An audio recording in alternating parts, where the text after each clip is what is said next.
Hoy nos acompañan Santiago Basabe, politólogo, catedrático de Flaxo y articulista. Desde Guayaquil está Gabriela Panchana, estratega, activista y comunicadora política. Y completa este panel Felipe Rodríguez, jurista, penalista, profesor de la Universidad Católica y también tiene una columna de opinión. Gracias por acompañarnos un nuevo domingo a Políticamente Correcto. Hoy trataremos de interpretar la serie de hechos que han ocurrido en la Asamblea Nacional y que ponen al gobierno bajo una gran interrogante sobre los acuerdos políticos que supuestamente han logrado darle estabilidad, sin saber aún por cuánto tiempo más. Claudia. A días de cumplir 7 meses en el poder, el presidente Lasso, con menos de 30 votos, ha logrado marcar la agenda legislativa en un parlamento desordenado y lleno de boicots. Veamos. Las autoridades. En mayo, pese a su ruptura de última hora con el Partido Social Cristiano, el gobierno logró un acuerdo para que Guadalupe Llori y Pachacutic comandaran la asamblea y así esquivar la fuerza del correísmo. Lasso, junto a Fernando Villavicencio, tienen el control de la Comisión de Fiscalización, pero perdió el poder en la de régimen económico. El fracaso de 3 leyes. 2 proyectos prometidos en la campaña electoral, la Ley de Libre Expresión y las reformas a la Ley de Educación Superior, no han sido tratados por los legisladores y en medio de la amenaza de una muerte cruzada, el CAL devolvió a Lasso su mega ley de creación de oportunidades. El Ministerio de la Ley. El bloqueo de Pachacutic, las indefiniciones de la izquierda democrática y la negativa del PCC por hablar de impuestos estuvieron a punto de llevar al fracaso la reforma tributaria del régimen, que se valió de una inesperada abstención del correísmo para que el proyecto entrara por el Ministerio de la Ley. ¿Hay un acuerdo oculto entre Creo y UNES? Además, pese a la falta de acuerdos internos y el rechazo de las bancadas, el peso del presidencialismo faculta a Lasso a poner en vigencia la proforma presupuestaria 2022. La caja de Pandora. El gobierno tomó como una señal de desestabilización política el afán del correísmo y de un ala de Pachacutic porque las revelaciones de los Pandora Papers el 3 de octubre se consideraran una causal de conmoción social y por ende la puerta abierta para un juicio político. La crisis interna alrededor de los paraísos fiscales hizo que la ID y el PCC cerraran filas a favor de Lasso. Pero luego, de casi 10 semanas y con un informe de la Contraloría que libró de cualquier culpa al primer mandatario, ni UNES ni los indígenas lograron imponer su moción vinculante contra el presidente. 2 investigaciones en curso. El asambleísta Villavicencio desde la Comisión de Fiscalización tiene en sus manos 2 temas que comprometen a la revolución ciudadana.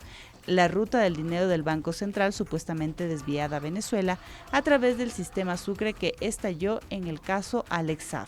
Y el desfalco del sistema de seguridad social de la policía que superaría los $600 millones. Figuras como el exministro José Serrano han tenido que dar declaraciones. Pese a su debilidad parlamentaria y el escaso ambiente de diálogo, el presidente Lasso podrá sobrellevar la agenda legislativa. Carlos, inicias el debate. Bien, gracias Claudia por ese recuento. Empezamos el programa. Santiago Basabe, buenos días. El presidente Lasso finalmente logra proponer y logra mantener y poner en vigencia la reforma tributaria y desactivar los aires de destitución de los Pandora Papers. ¿Se puede decir que ha tenido éxito parlamentario? Bueno, buenos días con toda la teleaudiencia, con Felipe, con Gabriel en Guayaquil. Visto así, efectivamente ha tenido éxito el proyecto de ley, no solo que no recibió enmiendas de parte de la legislatura, sino que fue aprobado tal cual lo envió originalmente el presidente de la República. Desde luego tiene un costo político, como todo proyecto de ley que envía un ejecutivo. El costo político parecería ser medianamente evidente y tiene relación con la abstención de UNES, ¿no? Ahora, pero yo le pregunto esto porque en algún programa anterior hablábamos y veíamos a un presidente acorralado y usted decía que no tenía margen de maniobra para poner una agenda impositiva. Lo logra hacer bajo aplicar un hiperpresidencialismo muy fuerte, pero lo logra. ¿A qué se debe eso? A un costo político que implica, me parece, el acuerdo con UNES, ¿no? UNES dice que no hay un acuerdo, el gobierno también lo niega, pero me parece que es poco creíble cómo ha entrado en vigencia el proyecto de ley. Me parece que ahí hubo en juego una negociación que al final, siendo un presidente acorralado, volviendo a las expresiones, tuvo que salir y afrontar una de las cartas que no quería hacerlo, pero que indefectiblemente tenía que jugarse. Vamos a hablar en los siguientes bloques del tema judicial, pero ¿usted cree que el acuerdo pasa por ese lado? No hay otra explicación para que UNES se haya abstenido de votar el archivo, ¿no? Vamos a seguir hablando de eso. Felipe Rodríguez, y vistas las cosas desde el lado jurídico, ¿la Asamblea, en especial UNES y Pachacutic, manejaron con rigor el caso Pandora Papers o sí es, como decía el presidente Lasso, un espacio de desestabilización? Creo que no se lo manejó evidentemente con rigor, porque, a ver, empecemos por algo por el caso Pandora Papers. Es un tema que ya fue discutido, de hecho, por el Tribunal Contencioso Electoral en su momento. Dos, únicamente se utilizaron, que yo creo evidentemente en los resultados que puede arrojar una investigación periodística, pero la Asamblea, evidentemente dentro también de su ámbito investigativo, no se puede sustentar únicamente en eso.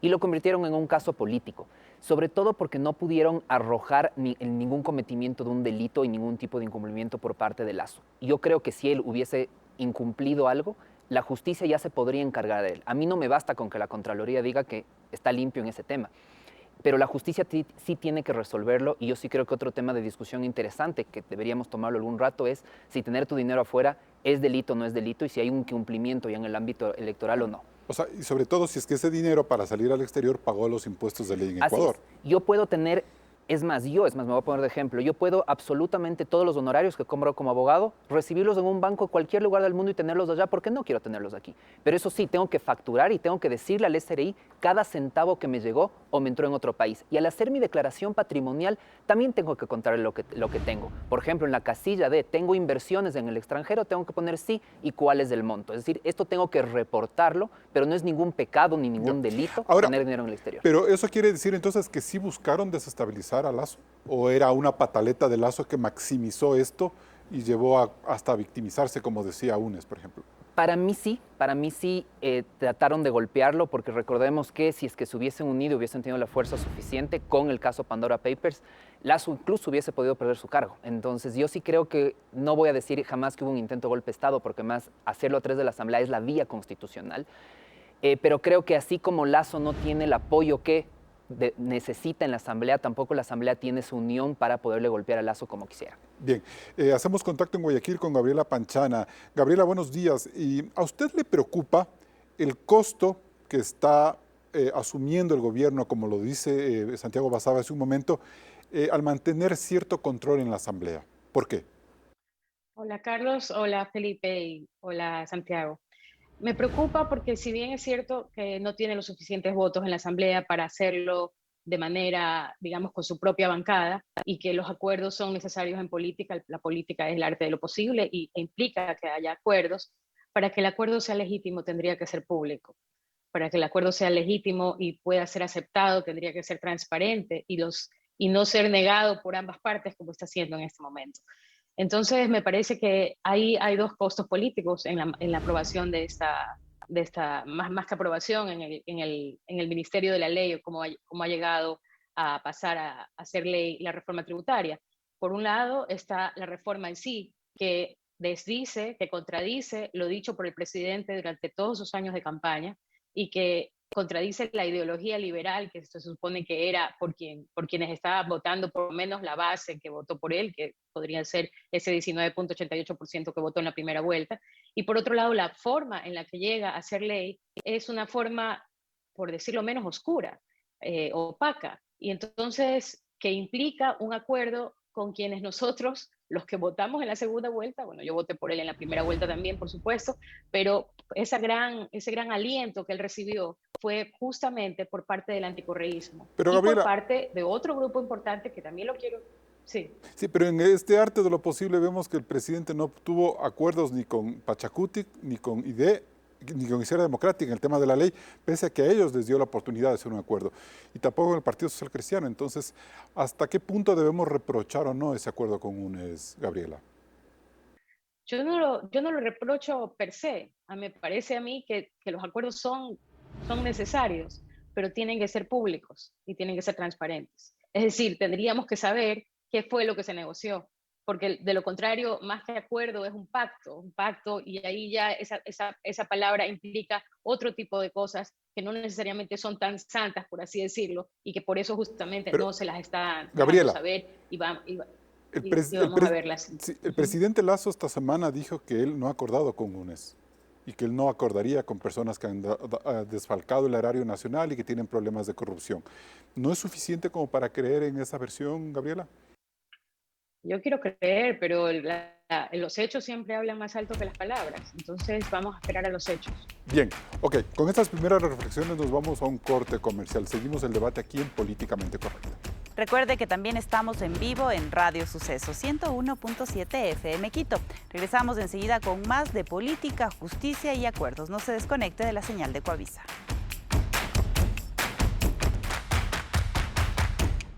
Seguimos en Políticamente Correcto. Gabriela Panchana, las encuestas empiezan a palpar ya un bajón en la popularidad y en la aceptación del presidente Lasso. Y usted, cuando pactábamos esta entrevista, me decía que le preocupaba que dos hechos fundamentales de la agenda del presidente, la agenda tributaria y estos acuerdos todavía no confirmados con el correísmo, marcan un alejamiento con ese voto duro que él tuvo en febrero y también con el voto de abril. Así es, me parece que lo que tiene que hacer el presidente es cumplir con su palabra, cumplir con la estrategia que él utilizó para acercarse, para encontrarse, como decía su campaña en la segunda vuelta, para encontrarse con los votantes de las causas que normalmente no lo veían a él reflejado, como las causas de los derechos, las causas ecológicas, que eso también es otro tema que le podría generar costos políticos más adelante, y debería de trabajar en conjunto con la ciudadanía, que fue lo que hizo también en el tema de la vacunación. Entonces, me parece que por ahí va la única salida de él. Leí que en la intervención que tuvo en estos días dijo que el proyecto de reforma laboral sí la va a conversar, la va a dialogar con la sociedad civil. Me parece que eso es lo que tendría que haber hecho también con la reforma tributaria. Pero, Gabriela, ¿por qué cree usted que da marcha atrás en la reforma tributaria? ¿No hay una forma ahí de entender las razones por las cuales él necesita de blindar con impuestos el manejo del gasto público para sostener lo que él dice a millones de ecuatorianos que están pasando pobreza y hambre? Sinceramente, para mí es bastante inexplicable la razón por la cual él tiene este viraje ideológico en el tema tributario. Ya lo han explicado economistas que saben mucho más del tema que yo, pero me parece que esto tiene más que ver por la gente que está hecha a cargo no solamente de la parte económica, sino de gran parte del gobierno, que son más bien la democracia popular o la democracia cristiana. Creo que tiene que ver con razones, digamos, de ese tipo, más que con que el presidente se haya convencido de otros temas. Bien, gracias, Gabriela. Ahora, Santiago Basabe, usted me decía en el bloque anterior que si usted, que usted cree que la justicia podría estar en medio de este acuerdo con UNES. ¿Por qué razón? ¿Y hasta qué punto el presidente en realidad tiene la posibilidad de negociar con UNES algo que no le compete como el tema judicial? Yo creo que la parte más difícil y más preocupante de los eventuales acuerdos son esos, que no es un intercambio o de espacios de poder, que es absolutamente legítimo, más allá de que en lo cotidiano satanicemos el hecho. Incluso hasta que se den ministerios a Pero UNES, por supuesto, así se hace la política en cualquier parte del mundo. Me das votos y en la legislatura te doy un ministerio, el que te interese más a ti, el que sea la plataforma de tu propio partido, si tu partido se interesa en salud, en educación, etcétera. El punto acá es que lo que está de por medio es la administración de justicia, donde formalmente ni el presidente ni UNES tienen ninguna incidencia. Y claro, estas son cosas que se van comentando día a día y que hay hechos que también se van dando al mismo tiempo, por lo cual la gente que no es idiota se da cuenta de las cosas. Por ejemplo, el tío del señor Glass agilita su proceso legal en estos días. El propio señor Glass empieza a agilitar su proceso. No digo que eso esté mal si es que se cumplen la ley. Pero lo que sí me preocupa es que se cumplen en unos casos y en muchísimos que están en igual o peores condiciones no se cumple. Entonces, ahí hay un tratamiento discriminatorio que nos puede llevar, en alguna medida, a decir que hubo un acuerdo. Porque la otra opción es, no hubo el acuerdo. Y si es que no hubo el acuerdo, quiere decir que la bancada de UNES no tiene la más remota idea de lo que es el manejo parlamentario. ¿Y usted cree que eso puede pasar, que es poco probable. Me parece que es poco probable. En la bancada de UNES hay gente que conoce bastante bien el manejo legislativo. Pavel Muñoz, por citar solo un nombre. Pero él estaba fuera del país ese día. Bueno, pero tienen gente que está alrededor de Virgilio Hernández. Hay mucha gente que conoce bien. Entonces, el hecho de que haya sido un error de UNES, que es lo que ahora intentan plantear, también es poco creíble en realidad. Pero ¿cómo entendemos ese aparente acuerdo en la reforma tributaria y la moción de esta semana de querer destituir al presidente por el caso Pandora Papers? Bueno, porque eso es parte de la política, precisamente. Pero es que tienes que negar hasta la muerte el acuerdo al que has llegado. Y eso implica dos costos bien fuertes. Gabriela ha mencionado uno de ellos, que es mucha gente que votó por Lasso en favor de no impuestos, ahora empieza a resquebrajarse ese apoyo. Otra porción que no votó necesariamente por eso, por Lazo, pero sí en contra de UNES, también empieza a molestarse. Y algo que es más grave todavía, que lo vamos a ver en el corto plazo, y es que los costos de cualquier acuerdo para el gobierno en la Asamblea se van para arriba, en función de lo que ha sido el tema de la ley tributaria. Y un costo que me parece que es interesante en términos políticos es la permanencia de un acuerdo con Fernando Villavicencio desde el gobierno, ¿no? ¿Qué significaría pactar con UNES y dejar a Villavicencio, que ha sido uno de los gestores del caso Sobornos, por ejemplo, y que terminaron condenando a Glass?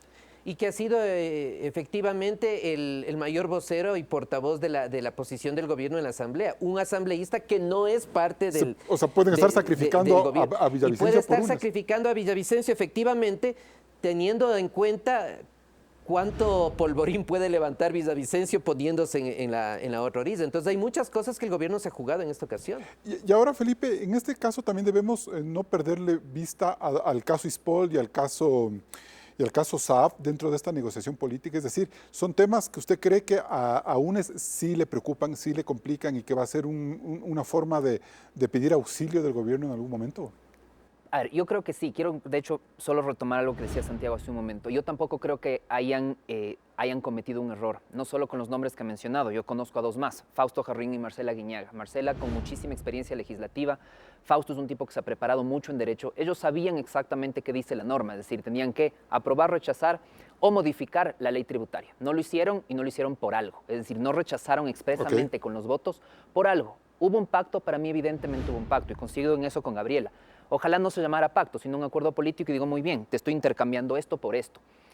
Sería repugnante que lo que se esté intercambiando es la libertad de un ser humano a cambio de impuestos a millones de seres humanos. Es decir, ese cambio es el que me repugnaría. Porque significaría que el presidente puede mover influencias. Porque y eso es lo reprochable. Pese a que yo creo que sería un acuerdo absolutamente tonto. Yo pongo un ejemplo, Carlos, en esto, y es, si yo te pido a ti que me des tu auto y yo te ofrezco a cambio de tu auto que el día de mañana será otro día, y tú me das tu auto, es porque realmente no sabes llegar a acuerdos, porque mañana será otro día. Y aquí hay un punto importante, y por qué pongo este ejemplo partiendo de lo que decía Santiago. ¿Qué va a pasar mañana con Ricardo Rivera, el tío de Jorge Glass? Va a salir, pero va a salir por una razón, porque la ley prevé que salga. A mí, ya hablaremos con más fondo de eso, pero a mí lo que me empieza a asustar es que la gente quiere un derecho para unos y un derecho distinto para otros. Y eso evidentemente a mí me parece... O lo que es peor, que el presidente Lazo asuma un desgaste por a lo mejor un acuerdo que no hizo y que como ya se hizo bulla, le terminen diciendo la libertad de Rivera de Glass posiblemente sea a favor del gobierno. Y recordemos que en el caso, por ejemplo, ISPOL, existen varios casos de ISPOL. Yo siempre digo, el ISPOL grande, que es el caso de las inversiones y de los bonos, donde ya existe un proceso penal. A mí, ¿qué me termina penando de casos como esos? Y hay que decirlos, que procesen nuevamente a los peces flacos y a los peces medianos. Pero en la Asamblea, Villavicencio muestra cheques que evidentemente vinculan a un exministro del Interior, pero ellos no han sido tocados en el proceso. Entonces, todo el caso ISPOL y todo lo que ha salido termina siendo un show político, pero en el proceso judicial no está ninguno de los grandes. Felipe, ¿y eso significa que el próximo año, la Agenda 2022, en términos legislativos y judiciales, caso ISPOL y caso SAF, tienen que tener relevancia en la opinión pública? Deberían tener relevancia en la opinión pública. El caso ISPOL, recordemos que hay varios, tendrían que abrir un caso paralelo y esto sería peligroso porque incluso los peces gordos podrían pedir una nulidad por violar un principio de conexidad, es decir, estarían abriendo dos casos por exactamente lo mismo, lo cual no deberían hacer, no se pueden dividir los casos, pero incluso en el caso SAB, y esto también hay que decirlo para que se escuche, el caso de SAB y el caso de Sucre está por prescribir. Es decir, todas estas transacciones que fueron hechas en el 2012 y en el 2013 prescriben el próximo año, en los próximos 2 meses. ¿Van a alcanzar a hacer algo? No, es únicamente show político. ¿Por qué? Porque son casos que por la ley de erradicación de lavado de activos anterior, que se aplicaría con esa norma, ya no se van a poder procesar. Fin de la historia. A pesar de que eso significaría además que el caso SAF es mucho más grave que el de Pandora Papers, que tanto escandalizó el gobierno, porque es plata del erario nacional, es del Banco Central, es el Sucre y es una negociación entre gobiernos. Es decir, el camino siempre fue Venezuela, Banco Privado, Cadivi, Banco Central Venezolano, Banco Central Venezolano, Banco Central del ALBA, Banco Central Ecuatoriano, el que desembolsa, evidentemente, esos recursos del banco privado, ¿de quién? Del exportador de algo, para luego hacer cruces con balanza comercial. Pero todo eso se analizó en el 2012 y 2013 y todos esos casos se cayeron. Recordemos que ese no es el único caso. Hubo como 15 casos en los cuales ya casi todos fueron declarados inocentes. Entonces, el caso SAB no es más, y recuerden mis palabras, que únicamente un show político detuvieron a alguien en los Estados Unidos que sería el testaferro de Maduro. lindo caso para el tema mediático y político, pero en lo legal, en lo penal, es un caso cerrado. Bien, y esos son los famosos peces gordos que siempre se salen con la suya. Nos vamos a un corte comercial y seguimos en Políticamente Correcto. El presidente Guillermo Lasso ha negado un acuerdo con el correísmo. Sin embargo, hay asuntos judiciales pendientes relacionados al ex vicepresidente Jorge Glass. ¿Qué es lo políticamente correcto? Lo analizaremos luego del corte. Luego de que el juez José Luis Jiménez aceptara que Ricardo Rivera cumple el resto de su condena fuera de la cárcel, bajo un régimen semiabierto, cobra interés el futuro carcelario de su sobrino Jorge Glass. El ex vicepresidente de la República está en prisión desde el 2 de octubre del 2017.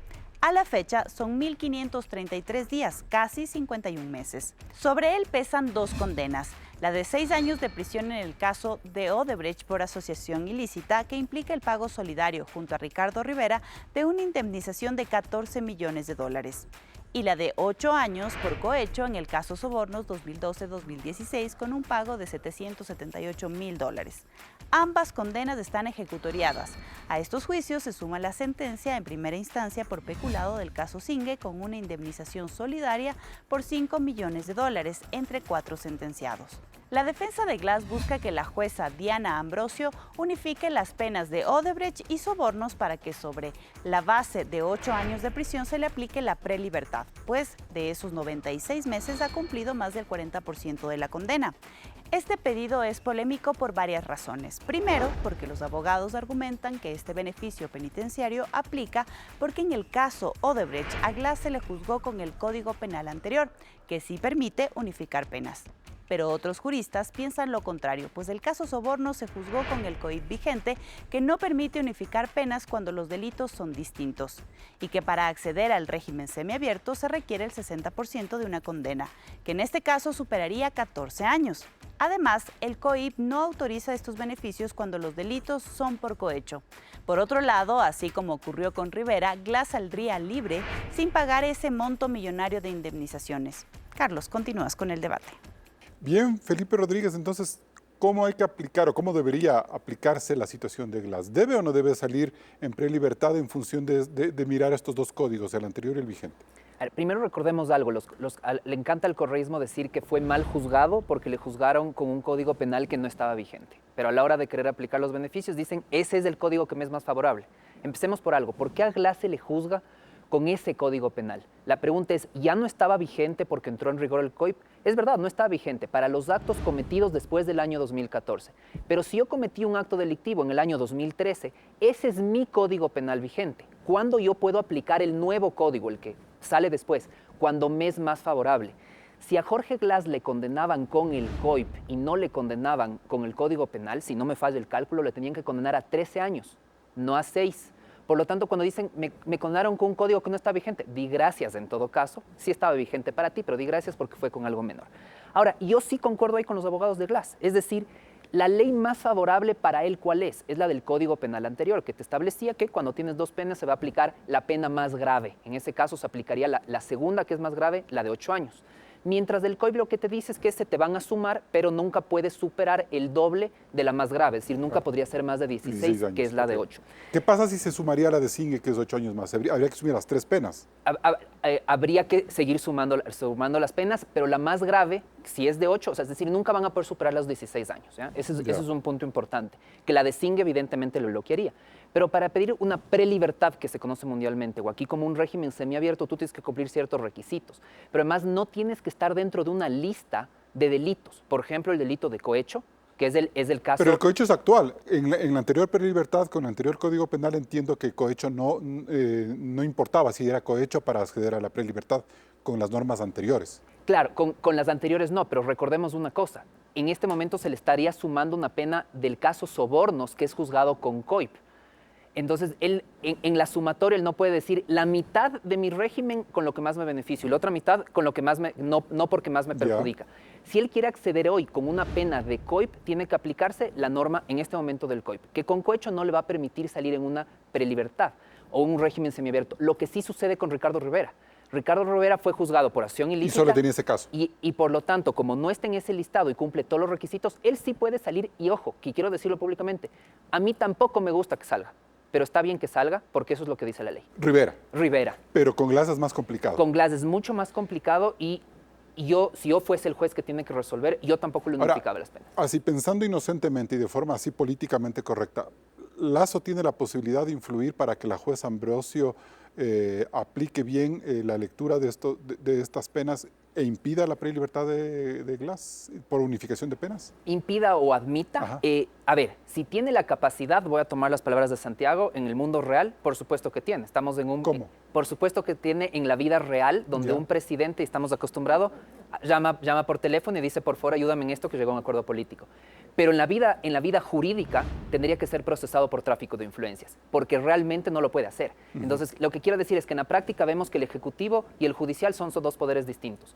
Ojalá que la vida real nos diga mañana que cada vez que el Ejecutivo mete la mano en el Judicial, el Ejecutivo tenga que irse a la cárcel. Entonces, ¿puede meter mano jurídicamente? No puede meter mano jurídicamente. Los jueces tienen que cumplir la ley. Le guste o no le guste a Lasso, o le guste o no le guste al correísmo. O a la gente. O a la gente. Santiago Basabe, pero ¿qué pasa si es que la juez Ambrosio ayuda o le facilita las cosas a Glass? ¿Cómo queda Guillermo Lasso frente a ese tema? Porque ellos van a decir, no hemos negociado. Y respeto a la independencia de poderes, el presidente lo ha dicho públicamente y creo que hay que tomarle la palabra por eso.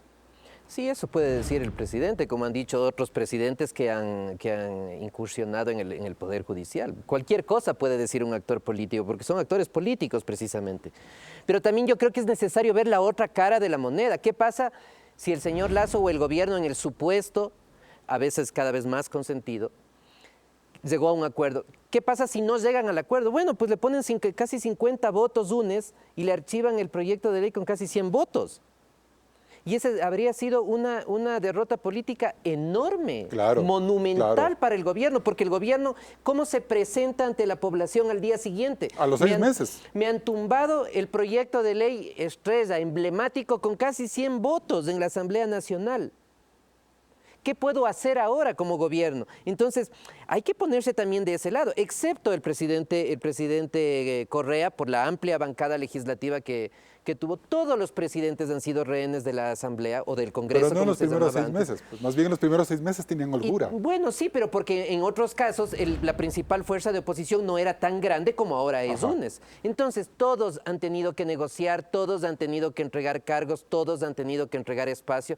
Esto no legitima el tema de ninguna manera, pero sí creo que es necesario que nuestra teleaudiencia se ponga en los zapatos del señor Lasso. Si no acepto este acuerdo, en el caso que haya existido el acuerdo, recibía, insisto, un revés político de dimensiones. Ahora, ¿cómo Lasso tiene que evitar que le salpique lo que suceda con Glass finalmente? Le va a salpicar, porque esa es parte del acuerdo, ese es tu costo, eso es lo que vas a asumir. Así sea solo producto de la especulación de la gente. Así sea solo producto de las coincidencias, pero la gente sabe bien que en política nunca existen coincidencias y las decisiones se han venido dando de forma concatenada. Entonces, hay un costo y, como decía al inicio, va a haber un costo muchísimo más alto cuando él quiera llegar a acuerdos en otros proyectos de ley. Bien, Gabriela Panchana, entonces, ¿cómo logra el presidente esquivar este golpe que hasta de manera indirecta le puede caer así él no haya acordado un tema relacionado con el caso Glass? Porque el gobierno ha dicho que no tiene la posibilidad de incidir en un poder que no tiene nada que ver con él. Muy difícil, me parece que lo puede esquivar. La única cosa que puede hacer es introducir otros temas al diálogo o al debate político. Y para eso creo que él debería de asumir el mandato que, me parece, le entregamos quienes votamos por él en abril, especialmente del 2021, que tiene que ver con recuperar la dignidad de este país. Este es el país de la post-revolución, el país que durante por lo menos 10 años y medio nos han devastado con odio, con robo, hasta con abusos de menores de edad en el sistema público.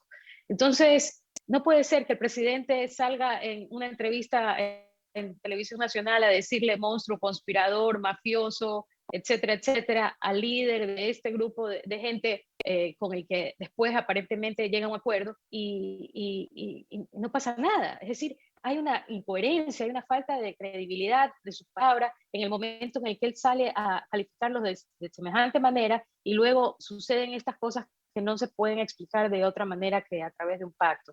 Entonces, o él recupera su credibilidad empezando a hacer lo que la gente espera que él haga y que tiene que ver con una reconstrucción ética y con tratar de recuperar efectivamente, como también dijo que iba a hacer, recuperar los dineros robados, y de esa manera comienza a recuperar su credibilidad. Bien. Me parece que esa es la única manera. Voy a volver luego del corte con usted, Gabriela Panchana, pero sí, se me queda una pregunta que quiero hacerle a Felipe que me parece que es fundamental en este debate.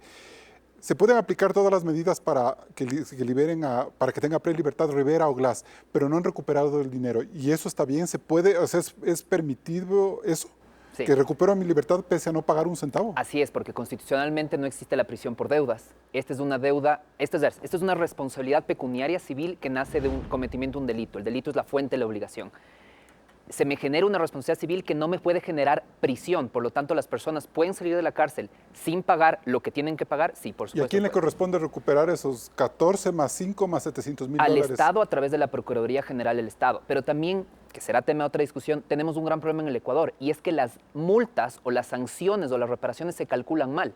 Se calcula en el valor del perjuicio causado. Por ejemplo, solo es importante decir esto, causé un perjuicio de 100 millones por un sobreprecio, pero mi coima que yo recibí solo fue de 5 millones.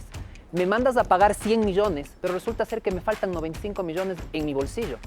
Y este es el error que cometemos o siguen cometiendo los jueces, tener tinta muerta en sentencia, es decir, te mando a pagar lo que no tienes por el perjuicio que causaste y se convierten en deudas incobrables. Debería mandarse a cobrar lo que se puede demostrar que tú te llevaste. Perfecto, bien, me voy a un siguiente corte comercial. Este y todos los programas de Políticamente Correcto están en vivo en ecoavisa.com y nos puedes seguir en todas nuestras redes sociales. Vamos a una pausa y volvemos con más. Seguimos en Políticamente Correcto. Gabriela Panchana, ¿usted siente que está clara una agenda de Lasso para el año 2022, la que usted pide que se retome o que se priorice para superar este primer bache tortuoso que ha sido su relación con el legislativo? No veo ninguna claridad en la agenda presidencial. Me parece que ahí hay una falta de estrategia, una falta de comunicación, de gestión, ¿no?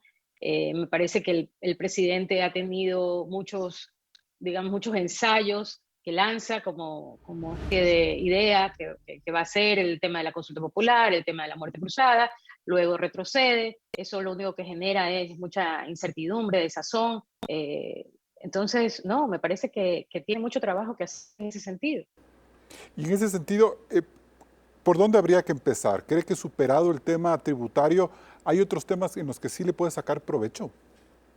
Bueno, el tema laboral en sí mismo me parece que es excelente lo que está planteando, que va a ser un diálogo con la sociedad. Eso es lo que debe hacer. Pero tiene que haber toda una articulación y eso es lo que no se ve y eso también se debería de ver reflejado en la comunicación, no solamente en las entrevistas, sino en la comunicación que haga el gobierno.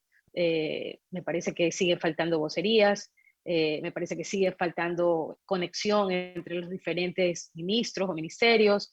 Me parece que aún hay mucho por hacer. Perfecto. Bien, gracias, Gabriela. Santiago Basabe, ¿tenemos claro la agenda política de Lasso 2022?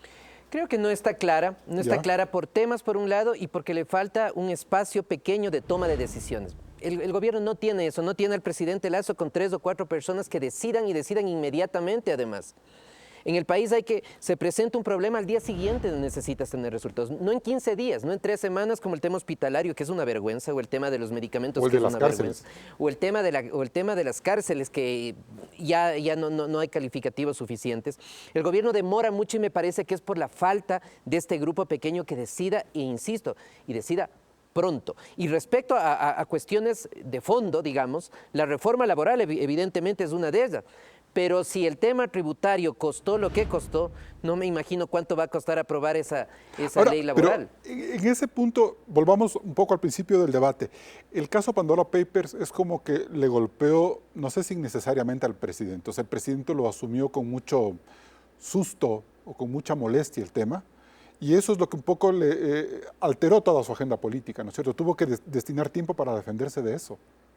Lo que pasa es que el presidente no tiene un grupo de gente, al menos uno o dos, que afronte las balas, que reciba las balas, que esté por delante del Ejecutivo y que se queme en términos políticos. Alguien que confronte, que discuta, que debata, que defienda al gobierno como tal. Eso no existe, es el propio presidente el que sale a enfrentar y no es un presidente de las características de Correa, por ejemplo, que tenía una bancada legislativa enorme, que tenía muchos recursos económicos para distribuir, que tenía mucho más carisma y que tenía mucha más vitalidad. Entonces yo creo que ese precisamente es otro de los grandes frentes que el gobierno debería resolver.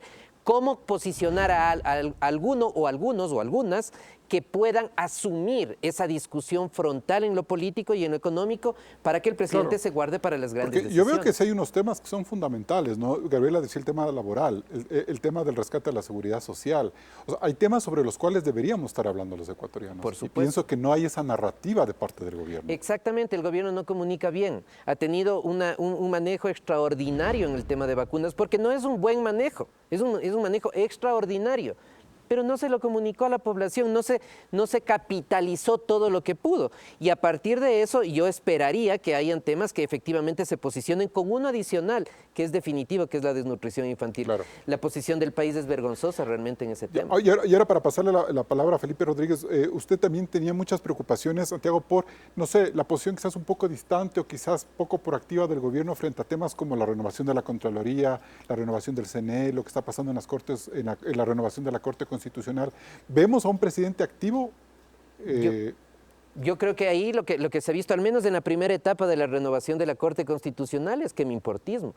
Si es que tú mandas gente, y hablo de los tres poderes, no solo del Ejecutivo, gente que no cumple requisitos mínimos, envías gente sin documentación suficiente, ¿cuál es el mensaje que le das al país? ¿No te importa la Corte Constitucional? ¿O quieres destruir lo poco que funciona bien en el país, que es la Corte Constitucional? Porque es de lo poquísimo que funciona bien, con gente capacitada y honesta, dos requisitos que cada vez, desafortunadamente, son menos comunes. Entonces, si la gente observa eso, el primer mensaje que se le transmite es, aquí no hay interés. O lo que acaba de por pasar mejorar. con el general Arauz, que tienen que volverle a O lo que reintegrar acaba por de un mal pasar con manejo el del general ascenso. Arauz y toda la tensión que seguramente se va a generar en los próximos días dentro de la policía. Felipe Rodríguez, entonces vemos ahí todavía un gobierno que le falta aceitarse, ¿no? Jurídicamente, políticamente, para poder avanzar los 3 años que le quedan. Sin duda, pero yo creo que hay que añadirle algo, y algo importante, y es, yo conozco al grupo de juristas, de hecho, que está alrededor de Lasso, y son extraordinarios abogados, pero yo creo que las decisiones que ellos puedan tomar jurídicas parten de lo que decía hace un momento Santiago, y es del problema de comunicación. Quien lo hizo muy bien fue Correa en su momento, porque Correa también estaba involucrado en escándalos uno tras otro. Pero recordemos, yo tengo una frase que siempre la repito, y es que el más grande escándalo de historia de la corrupción en Ecuador es reemplazado al siguiente día por el más grande escándalo de corrupción de la historia del Ecuador. Y así sucesivamente y para siempre. Y lo que sí han podido hacer mejor otros gobiernos es reemplazar el caos por caos. Este gobierno se estanca en el caos, se empieza a ahogar en el caos y hace del caos una arena movediza. Tienen que lograr salir comunicacionalmente, tienen que darse margen de acción y así logran que incluso los escándalos jurídicos tengan un contexto posterior. No lo han logrado. Sí veo estancamiento, sí veo problemas de coordinación, sí veo que hay instituciones que hay que decirlo, el correísmo, pese a que no me gusta su infraestructura, pero logró traer una infraestructura perfecta para sus fines. Bueno, pero ahora el presidente en la Asamblea logra al menos salir adelante con el tema Pandora y tema de reforma tributaria. Eso es un logro para tener 25 votos, ¿no? Sí, logra salir, pero veíamos algo, bajando en las encuestas, logra salir golpeado, logra salir al final aprobando textos que no eran los que ofreció en su momento. Entonces, yo de hecho remo para que esta presidencia sea buena, yo remo para que las libertades funcionen, pero sí creo que tienes que manejar mejor la comunicación. Hay un tema importante que sucedió últimamente, yo comparto en eso con Santiago. Nuestra Corte Constitucional es extraordinaria, a algunos les podrá gustar, a otros no. Y sí es importante que el Ejecutivo pueda coordinar bien con la Corte Constitucional, no se pelee con Hernán Salgado. O sea, no pelearse en la gobernación, sino el rato de armar los decretos, ¿no es cierto? Es decir, ahí, y además hay ciertos temas que se tienen que hacer en privado, es decir, esas discusiones lo que hacen es debilitar su posición frente a un organismo que es, para mí también, el que más credibilidad tiene en este país y al que ninguno de los jueces que están en esa corte le podemos tachar ni de corrupto, ni de tonto, ni de no preparado. Hernán Salgado fue irrespetuoso con el presidente, ¿no? Sí, fue respetuoso, pero también tienes que saber con quién te enfrentas. Tienes tantos enemigos políticos que cuando tienes una institución que es la más creíble y con más credibilidad de todos, no te enfrentes a ella, apóyate de ella. Santiago, para irme a corte, ¿la muerte cruzada sigue siendo un as bajo la manga de Lasso o ya no hay espacio para eso? Yo creo personalmente que nunca fue. Me parece que sería jugar en contra de él mismo. el presidente dejó de lado el tema de la muerte cruzada por un momento. Me da la impresión que va a ser más difícil ahora en el 22 a puertas de un proceso electoral, el seccional, donde medianamente el gobierno espera ver cómo queda la correlación de fuerzas, si es más favorable o menos hacia él mismo. Pero yo creo que esa no es una buena salida para el gobierno y ojalá se la haya archivado definitivamente. Bien, me voy a un siguiente corte comercial y volvemos con las conclusiones.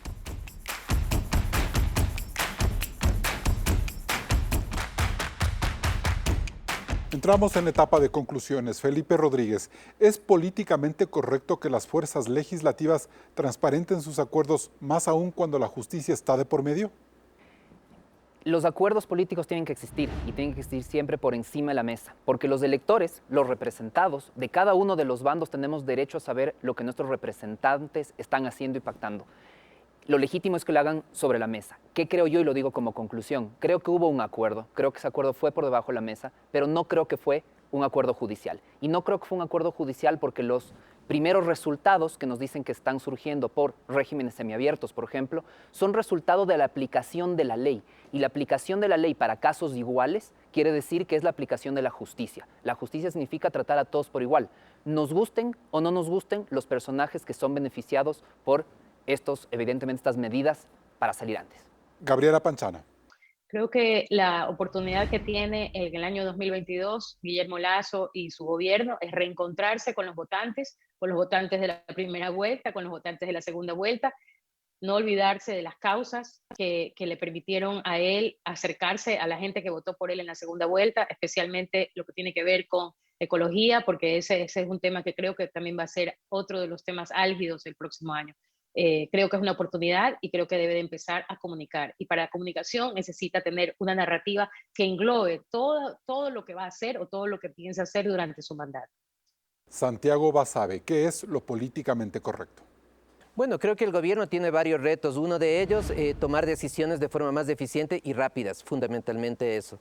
Tener una vocería en términos de comunicación mucho más explícita, mucho más contundente y que genere impacto sobre la población. Y finalmente, les guste o no les guste a unos sectores o a otros, en el Ecuador hoy por hoy hay que gobernar con el correísmo porque el correísmo es fuerte, es la primera fuerza política del país y los políticos, les guste o no, tienen que convivir con ellos y asumir determinadas demandas del correísmo. Una de ellas, la más importante, los temas judiciales y la resolución de los problemas de los principales líderes de ese partido. Y bien, a menos que haya alguna sorpresa adicional en la Asamblea, la agenda política de este año ha quedado agotada, a la espera de que en 2022 el comportamiento de las bancadas y del gobierno sea mucho más constructivo que apostarlo todo al bloqueo y al permanente auxilio del llamado Ministerio de la Ley. Eso no le hace bien a la democracia, y mucho menos al presidente de la República, que logró sortear, sí, los vientos de desestabilización con los Pandora Papers y poner en vigencia su reforma tributaria. Pero el problema es que esa ley es profundamente impopular para varios sectores de clase media que votaron por Lasso y que ahora, a más de la resignación de entregar tributos adicionales al Estado, se quedaron con la duda de cuál fue el precio que se pagó desde la Asamblea. Es muy difícil asimilar que mientras millones de ecuatorianos tienen que asumir el costo del ajuste, haya pesos pesados que busquen salir en libertad y sin pagar un solo dólar de lo que la justicia determinó en sus fallos, pues quieran o no, eso sí generará un innegable costo político. Hasta el próximo programa. Con estas reflexiones cerramos Políticamente Correcto. Recuerde que tenemos una nueva cita el próximo domingo. No se desconecte de la señal de Coavisa.